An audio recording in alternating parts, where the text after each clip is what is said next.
Hello guys, good morning. Bulti লাইফস্টাইলে তোমাদের সবাইকে স্বাগত আর অনেক অনেক ভালোবাসা। তোমরা সবাই কেমন আছো? আশা করি খুব ভালো আছো। আবারও একটা নতুন দিনের শুরুতে নতুন একটা ব্লগ শুরু করলাম।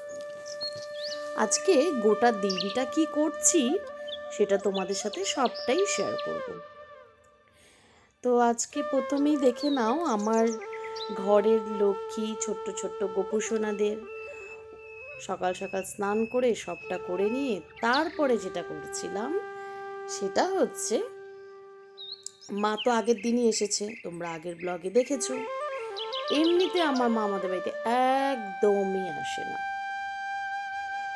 তোমাদের সাথে একটা ব্লগ আমি শেয়ার করিনি, সেটা একটা অন্য কারণ, কিন্তু কেন সেটা আমি এই ভিডিওতে কিন্তু বলবো না। তো অনেকদিন ধরে মা বলছে, কিরে তোরা এসি নিয়েছিস, মিষ্টি খাওয়াবি না, বাড়িতে রেলিং লাগিয়েছিস, টিভি কিনেছিস।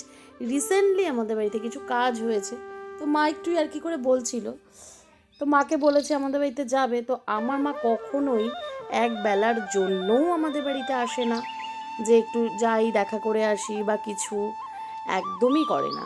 তো আমি ইচ্ছে করে এই দিনকে নেমন্তন্ন করে এসেছিলাম যাতে আমার বাড়িতে আসে, একটা দিন অন্তত থাকে। আর আমার দাদাও এসেছিলো, আমার দাদা তো দুপুরবেলাটা থাকে না, ও যেহেতু ডিউটিতে চলে যায় তাই ও সকাল সকাল চলে এসেছিলো, খাবার নিয়ে চলে যাবে, ও খাবে না। আর এদিকে আমার বাবান, মামাকে পেলে তো আর কথাই নেই, মামার সাথে একটু দুষ্টুমি চলেই। আমার মা আমাদের বাড়িতে না আসার আরেকটু কারণ আছে।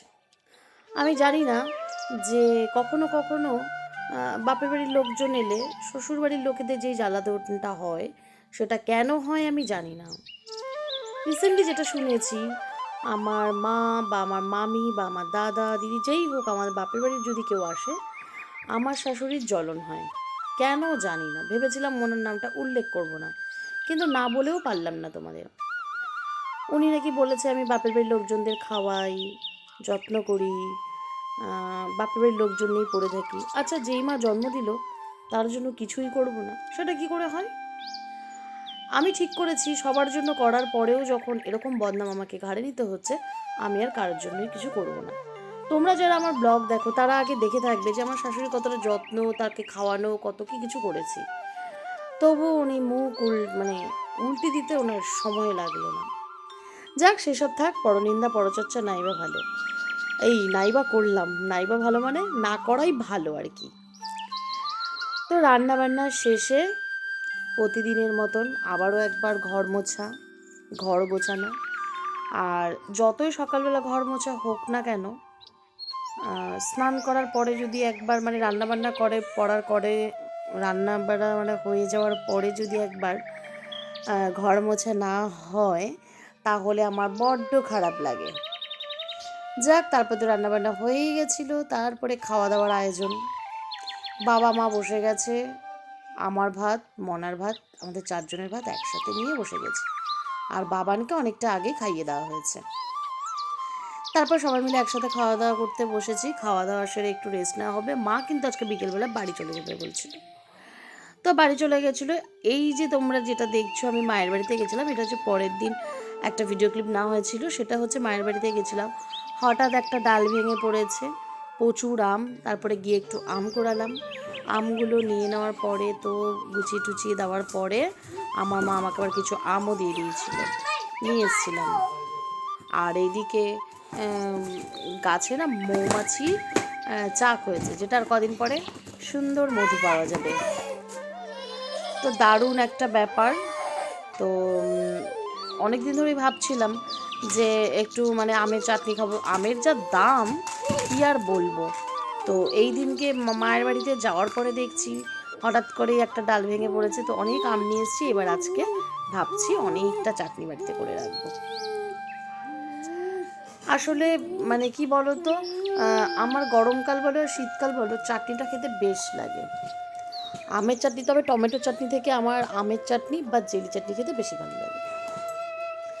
আর এদিকে রাতের খাবার ছিল রুটি আর মিষ্টি। এই দিন আর রান্নাবান্না সেরকম কিছু করতে ভালো লাগেনি, তাই রাতে রুটি আর মিষ্টি। আমি হয়তো একটা রুটি একটা মিষ্টিতে খেয়ে নেবো, বাকিটা মনা খাবে। মাঝে মধ্যে আমাদের বাড়ির কাছেই মিষ্টির দোকান বলে মাঝে মধ্যে রাত্রে আমরা গরম মিষ্টি খাই। আর গরম মিষ্টিটা খেতে কিন্তু ঠান্ডা মিষ্টির থেকেও কিন্তু গরম মিষ্টিটা খেতে মানে খুব ভালো লাগে, আমার তো দারুণ লাগে। চলো তোমরা আজকে যারা যারা আমার ব্লগটা দেখলে কেমন লাগলো অবশ্যই জানিও। আশা করি তোমাদের ভালো লাগবে বা লেগেছে। তোমরা যারা এখনও আমার চ্যানেলটি সাবস্ক্রাইব করোনি তারা প্লিজ প্লিজ প্লিজ সাবস্ক্রাইব করে দিও আর আমার পাশে থেকো। আর ভালো লাগলে একটা লাইক কমেন্ট শেয়ার করে দিও। প্রতিদিন রাতে আমি যদি প্রত্যেক দিন রাত্রেবেলা মাল মানে আমি যে সেলাইটা করি তোমরা জানো সেটা জুড়িয়ে রাখি। মাঝে মধ্যে মনাকে আমি বলি কেটে দিতে, তো ঘুমানোর আগে, এটা হচ্ছে ঠিক রাতে ঘুমানোর আগের একটা মুহূর্ত, তারপর একটা ভিডিও ক্লিপ নেওয়া হয়েছে। তো তখন মনা আমার এই হাতাগুলো কেটে দিচ্ছিল, আমার হাতা না, আমার ব্লাউজের হাতা। এটা পরের দিন আমি সকালে কাজে বসবো সেই জন্য। তো চলো সবাইকে মানে এই কাজের সাথে সাথে সবাইকে বলে দিচ্ছি শুভরাত্রি। সবাই খুব খুব খুব ভালো থেকো, সুস্থ থেকো, সাবধানে থেকো। আর তোমাদের সাথে দেখা হচ্ছে আবার খুব শিগগিরই একটা নতুন ব্লগের সাথে। চলো বাই, শুভরাত্রি।